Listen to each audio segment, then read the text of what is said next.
स्वागत आहे मंदिर यात्रा विथ निकुराजा चॅनलवरती।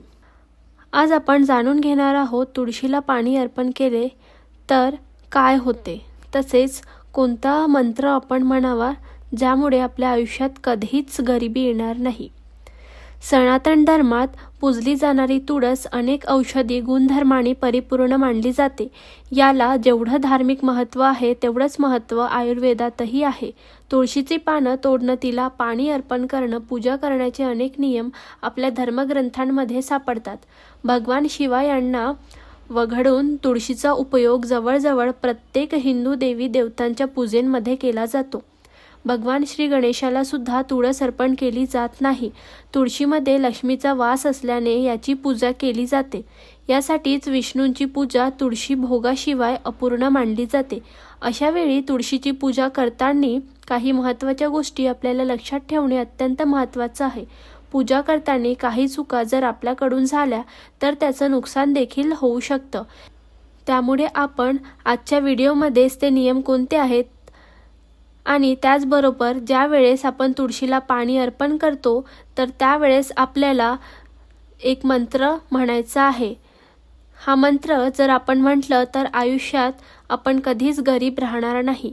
आपल्या जीवनातील सर्व दुःख, दारिद्र्य, दोष, अडचणी दूर होतील आणि भगवान विष्णू, माता लक्ष्मीची आपल्यावरती कृपा होऊन नशिबाचा भाग्योदय होईल। असा हा प्रभावी मंत्र कोणता आहे, तो कोणत्या वेळेत म्हणायचा, त्याचबरोबर कधी म्हणायचा याबद्दल संपूर्ण माहिती आपण या आजच्या व्हिडिओमध्ये बघणार आहोत। त्यामुळे व्हिडिओ हा स्किप न करता शेवटपर्यंत बघा। जर तुम्ही चॅनलवरती नवीन असाल तर चॅनलला सबस्क्राईब करा। तुळशीला पाणी अर्पण करण्यापूर्वी कोणत्याही प्रकारचं अन्न ग्रहण करू नये, हा सर्व महत्त्वाचा नियम आपल्या धर्मग्रंथांमध्ये आपल्याला सांगितलं जातं।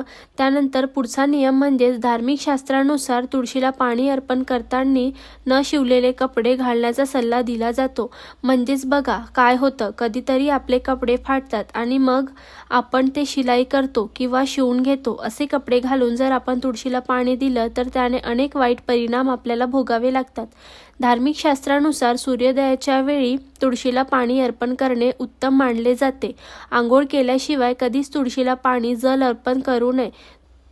तुळशीच्या रोपाला पाणी घालत असतानाही ते गरजेपेक्षा जास्त असून याकडे लक्ष द्यावे। इतर कोणत्याही गोष्टींकडे त्यावेळी लक्ष देऊ नये।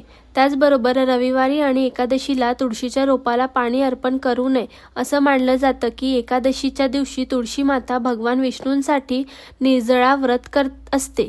सूर्यग्रहण आणि चंद्रग्रहण काळात तुळशीच्या रोपाला हात लावू नये। यावेळी पाणी देणं किंवा पूजा करू नका। सूतक कालावधी सुरू होण्यापूर्वी तुळशीचे पाने आपल्याला तोडायचे असतात। तर या सर्व नियमांचे पालन हे तुळशीची पूजा करत असताना करायचे असते। त्यानंतर ज्यावेळेस तुळस आपल्या घरामध्ये असते तर त्यावेळेस ती आपल्याला चांगल्या वाईट घटनांचे संकेत हे नक्की देत असते। तुळशीची पाने, मुळे, मंजर आणि लाकूड देखील ज्योतिषीय उपायांमध्ये वापरले जातात। आपल्याला कदाचित माहीत नसेल की तुळशीचे रोप अनेक संकेत देते, जे एखाद्या अप्रिय घटनेचे संकेत असू शकतात। त्यामध्ये बघा, धनसमृद्धीच्या प्राप्तीसाठी जर तुमच्या आयुष्यात आर्थिक समस्या असतील तर रोज तुळशीला जल अर्पण करा आणि संध्याकाळी दिवा लावा। यामुळे पैसा येण्याचे सर्व मार्ग खुले होतात। असं रोज केल्यास धनाचा संबंधित सर्व समस्या दूर होतील, आर्थिक स्थिती मजबूत राहतील, माता लक्ष्मी तुमच्यावरती प्रसन्न राहील। तुळस लावण्याचे जर फायदे आपण बघायचे गेलं तर तुमच्या घरात तुळस असेल आणि तुम्ही तिच्याजवळ नियमित बसत असाल तर तुम्ही अस्थमा नावाच्या रोगांपासून मुक्ती मिळवू शकता। त्यानंतर तुळशीला देवी लक्ष्मीचे रूप मानले जाते। ही वनस्पती सुख समृद्धी आकर्षित करते आणि घरात तुळस लावल्याने वास्तुदोष देखील दूर होते। व्यवसायात नुकसान होत असल्यास घराच्या नैऋत्य दिशेस तुळशीचे भांडे ठेवावे आणि दर शुक्रवारी त्यात कच्चे दूध अर्पण करावे आणि मिठाई अर्पण करावी। याशिवाय विवाहित महिलेला मिठाई दान करा। व्यवसायात आपल्याला नक्कीच लाभ मिळेल। तुळशीमुळे संकटांचे संकेत कसे मिळतात तर बघूया। तुमच्या घरात तुळस लावली असेल आणि ती सुकायला लागली असेल तर समजा तुमच्या घरावर कुठेतरी संकटे येणार आहेत। तुळशीची नीट काळजी घेतली असताना ती सुकत असेल तर अडचणी प्रसंगी येऊ शकतात। आपत्ती येण्याआधी ती नेहमी सुकत असते असं मानलं जातं।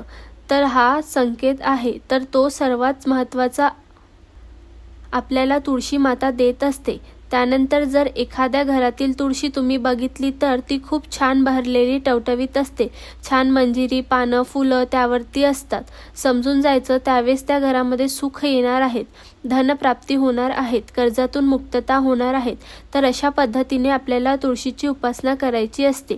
तुळशीची उपासना केल्यामुळे जीवनात खूप अडचणी ज्या असतात तर त्या दूर होत असतात।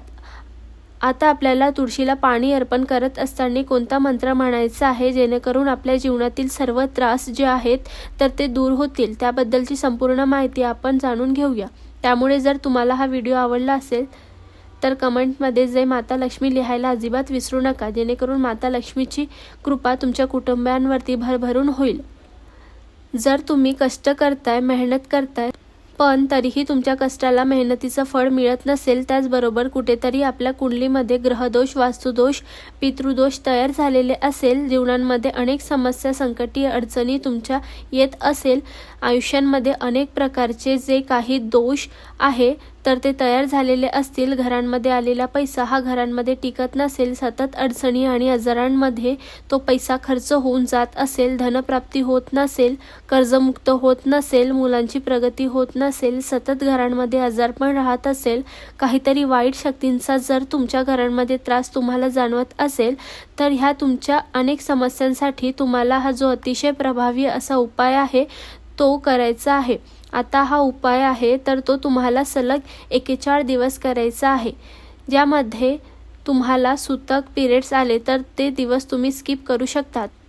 रविवारी आणि एकादशीच्या दिवशी सुद्धा तुम्हाला स्किप करायचा आहे आणि अशा पद्धतीने तुमचे दिवस सगळे 41 तुम्हाला कंप्लीट करायचे आहे आणि 41 दिवसांमध्ये तुम्हाला खूप छान अनुभव येईल। ज्यासाठी तुम्ही हा उपाय करत आहात त्यासाठी तुमच्या जीवनातील सर्व त्रास, दुःख, दोष, अडचणी दूर होतील आणि घरांमध्ये नक्कीच पैसा येईल, कर्जमुक्ती होईल।